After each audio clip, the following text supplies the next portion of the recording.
सुप्रभात। सुरत शब्द योग और प्रकाश सुरत योग, ये हमारी आज की आध्यात्मिक चर्चा का विषय है। सुरत शब्द योग और प्रकाश सुरत योग। संत मत के साधकों ने हृदय में ही ईश्वर की उपस्थिति को अनुभव कर हृदय चक्र पर ही ध्यान के शुभारंभ को वरीयता प्रदान की। चाहे सुरत शब्द योग हो या प्रकाश सुरत योग, दोनों के लिए ही हृदय सर्वश्रेष्ठ आधार। सबसे नीचे है मूलाधार चक्र और सबसे ऊपर है सहस्त्रार चक्र। इन दोनों के मध्य हृदय या अनाहत चक्र की स्थिति, तो मध्य मार्ग ही उत्तम कहा गया है। हृदय पर साधन की श्रेष्ठता के पीछे एक और महत्वपूर्ण बात है कि भारत की ऋषि परंपरा ने जीवन की लक्ष्य सिद्धि हेतु 4 पुरुषार्थों की प्राप्ति आवश्यक मानी। 4 पुरुषार्थ हैं धर्म, अर्थ, काम और मोक्ष। तो इन चारों पुरुषार्थों की सम्यक सिद्धि सिर्फ गृहस्थ जीवन में ही सहज संभव है। हृदय पर ध्यान लगाने से पारिवारिक उत्तरदायित्व भी निपटे रहते हैं और आंतरिक यात्रा भी चलती रहती है। तो दीन व दुनिया दोनों का निर्वहन होता रहता है। कारण कि हृदय है भावनाओं का केंद्र। हृदय है भावनाओं का केंद्र। इस केंद्र के जीवंत रहने से व्यक्तित्व भाव प्रवण बना रहता है। गृहस्थ जीवन में नाना प्रकार के रिश्ते हैं। इन सभी रिश्तों के संचालन के लिए हृदय का भाव में होना परमावश्यक है। जबकि भाव शून्य हृदय इस महान उत्तरदायित्व का निर्वाह नहीं कर सकता। आज्ञा चक्र पर ध्यान अभ्यास करने से तो भाव शून्यता आती है। तो जो सन्यासी जीवन के लिए तो शायद उपयुक्त हो सकती है, जो सन्यासी जीवन के लिए, किंतु गृहस्थ जीवन के लिए बाधक है। इसलिए कहा गया है कि जो भरा नहीं है भावों से, बहती जिसमें रसधार नहीं, वो हृदय नहीं है, पत्थर है जिसमें स्वदेश का प्यार नहीं। यदि ईश्वर का साक्षात्कार करना चाहते हैं तो मनुष्य को स्वयं को जानना चाहिए। ईश्वर ने मनुष्य को अपने आकार प्रकार का बनाया। गर्भदोई जाते सिफात खुदा, नजर कुन बाम जहरे आदम। अगर खुदा को जानना चाहते हो तो आदमी की ओर नजर डालो। ईश्वर ने अपने को इस मनुष्य चोले में शब्द एवं प्रकाश के रूप में प्रकट किया है। तो वेदों में नाद, ब्रह्मा, अखंड ज्योति शब्द मिलते हैं। मालिक के कुल का प्रथम प्राकट्य ध्वन्यात्मक शब्द एवं प्रकाश के रूप में है। विराट जगत में भी, मनुष्य के अंतर में भी सृष्टि की रचना शब्द एवं प्रकाश से ही है। सतलोक में शब्द व प्रकाश है। मनुष्य के कारण शरीर के अंतर अथवा चौथे पद में शब्द व प्रकाश ही सत का साकार रूप है। इसके परे उन्मूनी अवस्था है। तो हमारे पार ब्रह्मांड शरीर में क्या है? जो पिंड है सो ब्रह्मांड है, जो ब्रह्मांड है सो पिंड है। आत्मा का स्वरूप क्या है? हमारी हस्ती क्या है? संतों ने, ऋषियों ने इसकी खोज की और मनुष्य के पार ब्रह्मांड अथवा कारण शरीर में जो मूल तत्व है, ईश्वरीय अंश है, उसे ध्वन्यात्मक शब्द व प्रकाश बतलाया। तो मनुष्य के ब्रह्मांड शरीर एवं पार ब्रह्मांड शरीर में अनहद नाद व अखंड ज्योति है।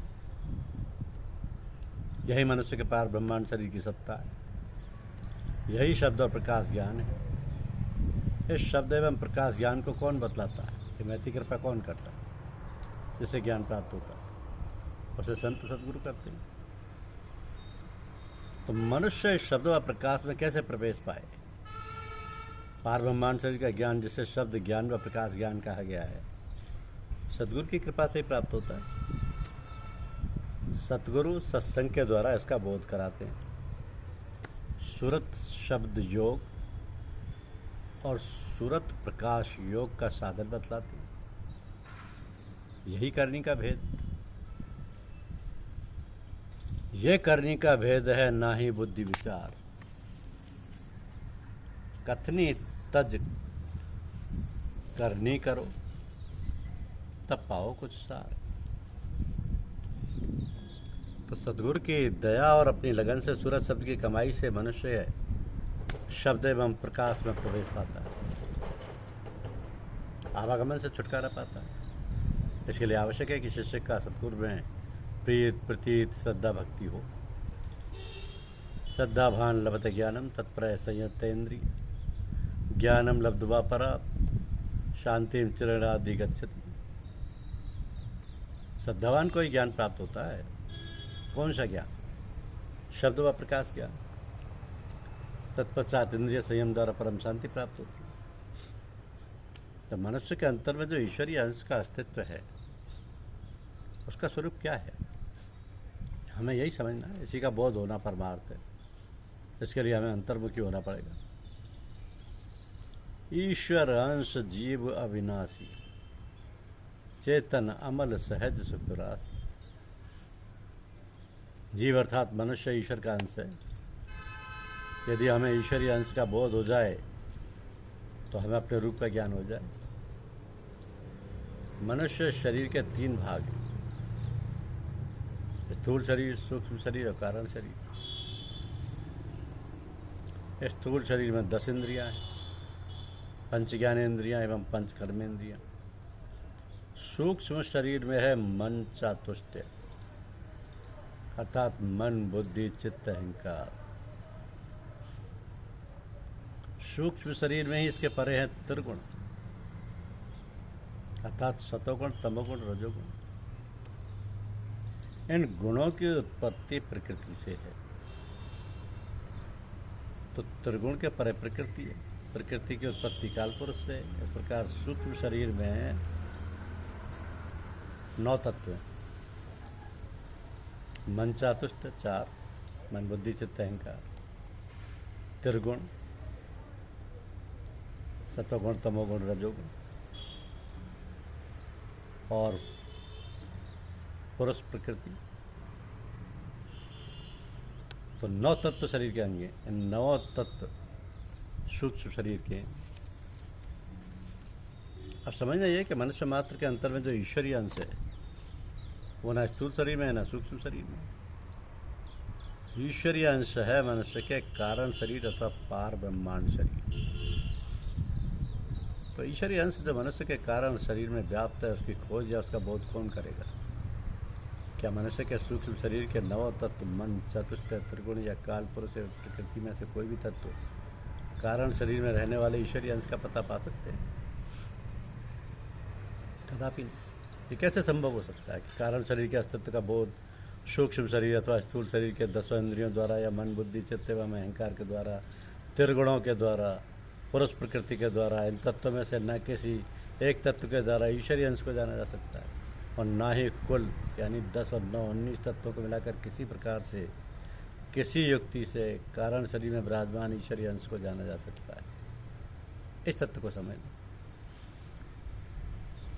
तो ये तो स्पष्ट है कि कारण शरीर में विराजमान ईश्वरीय अंश को जानने के लिए ईश्वरीय अंश के वंशज को ही पकड़ना पड़ेगा। सुनने में तो अवश्य पता लगेगा कि ईश्वर के वंशज कैसे। हाँ, ईश्वर के वंशज हैं और परमपिता हैं। हम सब लोग उसे परमपिता परमेश्वर कहते हैं। पिता अथवा परमपिता कहने का अर्थ है कि परमपिता के परम प्रिय संतान भी है। बिना संतान के तो पिता हो नहीं सकता। पिता होगा तो संतानें भी होंगी। पिता पुत्र का ही अंश और वंश भी कहते हैं। पिता पुत्र को पिता अर्थात ईश्वर अंश का भंडार अंशी है। हम सब मनुष्य उसके पुत्र अर्थात अंश है। इस अंश को ही अंश वंश तथा वंशज कहते हैं। तो ये ईश्वरीय अंश और ईश्वरीय वंशज को समझना और समझाना है कि कहा है कि सुने तात यह अकथ कहानी, समझ तो बने न जात बखानी, सोई जाने जो दे जनाई, जाने तुम्हें तुम्हें हो जाए। धन्यवाद। चैनल को लाइक और सब्सक्राइब अवश्य करें।